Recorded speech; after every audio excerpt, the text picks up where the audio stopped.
Well, hi, everybody. Welcome back. We are continuing our reading of The Treasure Hunters, and we are now on chapter 49. So let's just jump right back in. Beck, said Uncle Richie, how'd you like to go exploring in La Brosse's secret lair? I believe you two are the only members of the party small enough to squeeze through that doorway. Well, we'd love it, Beck said. Beck and I said together. Bully, said Uncle Richie. Did you pack your headlamps by any chance? Of course, said Beck. Beck and I pulled our LED lamps on our headband devices out of our back pockets and strapped them on. This must mean La Brosse's short, too, said Tommy. Uncle Richie nodded. Ah, an astute observation, Tommy. Short. We'll keep that description in mind when alerting the authorities. Wait a second. Do you think Milton T. Mosby, the short guy on the horse who we met down in Virginia, could have been La Brosse in disguise? Doubtful, said Storm. If La Brosse ever wanted fast cash, she wouldn't need to ride around searching for buried treasures with Civil War reenactors. She'd simply whip up another Rembrandt knockoff.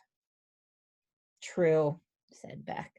But Milton T. Mosby is so short. How short is he? Said Tommy, setting Beck up for a punchline.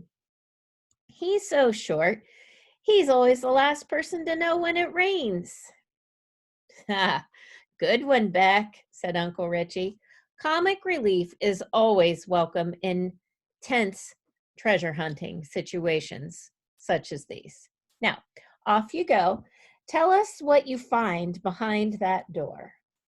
Beck and I squeezed through the doorway, one at a time. There you go. And twins, said Uncle Richie behind us, we're counting on you two to help us get to the bottom of this forgery operation. Well, I said, I guess that means we need to get to the bottom of this spiral staircase first. Now we're on to chapter 50.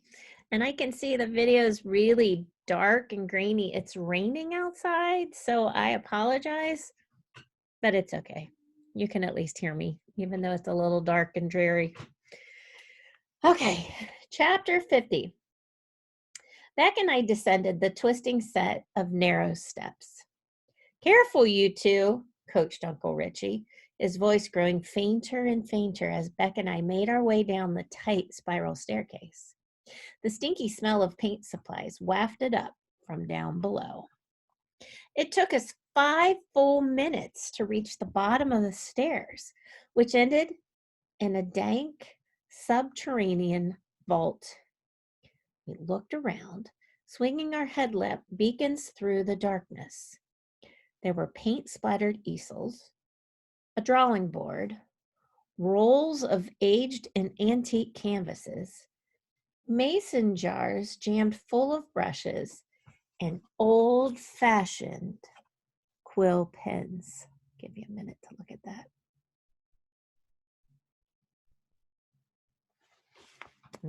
5 minutes? That's a long time.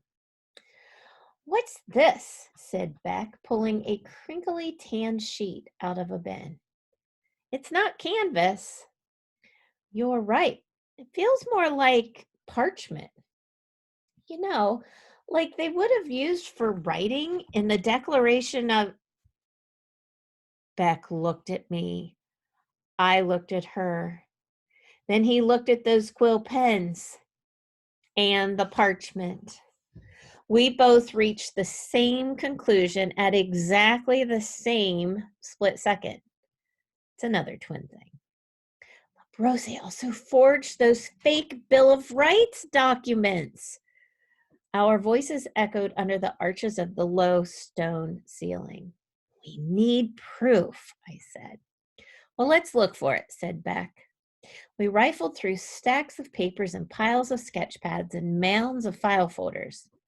Look at this, said Beck, pulling a sheet of paper out of a crisp folder. It was a printout of an email with the top part torn off. We couldn't tell who had sent the message to LaBrose, but we could clearly read their instructions. Rewrite the First Amendment to read, Congress shall make laws respecting an establishment of religion, prohibiting the free exercise thereof, abridging the freedom of speech or of the press, the right of the people peaceably to assemble and to petition the government for a redress of grievances. The shall, the small but major difference to the original, shall not, was bold-faced and underlined. There were more instructions. You will be paid $4 million, one for each of the 4 forgeries you will complete for me.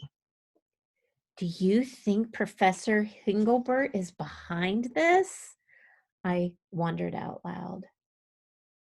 Maybe, but we can't prove it unless LaBrose confesses, I said, finishing Beck's thought. We knocked knuckles and we felt pretty awesome about how clever we were until we both realized something. Before the brush could confess, we had to find her. That's where we're going to end for today. Oh my gosh, we're on chapter 51. Thank you for joining me on this dark, rainy afternoon. I can't believe how dark it is. So thank you for joining, and see you back tomorrow for the next 2 chapters. Bye-bye.